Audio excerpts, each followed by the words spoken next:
આજે તો ઇકોમાં ટાયર ખોલવા પડે ને ટાયર કેમ ખોલવા પડે તે વિડીયોમાં આગળ જો. Good morning. આજના મારા નવા મિની વ્લોગમાં તમારું સ્વાગત છે. હું સરસામાંથી સર રેડી થઈને મેં પહેલાં કલે ચાયનો નાસ્તો, પછી આવી ગયા મંદિરે દર્શન કરવા. પછી અમે 3 જણા નીકળી ગયા રૂમલા જવા માટે. રૂમલા આવીને આપણે ખાઈ લીધા વડાપાવ ખાઈને પછી આપણે ખાઈ લીધી કટલેસ પણ. પછી પી લીધી સોડા પીને અમે નીકળી ગયા ઘરે જવા માટે. પણ ત્યાં કામ આવી ગયા એટલે અહીંયા ગાડી મૂકી દીધી અને ઉજ્જવલની એક ગાડી લઈને અમે નીકળી ગયા એગ્રો પાસે જવા માટે, કારણ કે ખાતર લાવવાનું છે. પછી આપણે આવી ગયા એગ્રોમાં. પછી અહીંયાથી ખાતર લઈ લીધું ને અમે નીકળી પછી ઘરે જવા માટે.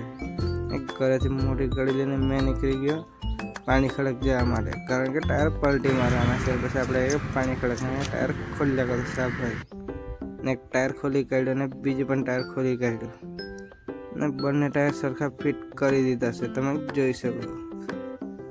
એ ટાયર ફિટ થઈ ગયા એટલે મેં નીકળી ગયેલો ઘરે જવા માટે. આજના માટે એટલું જ. Thank you.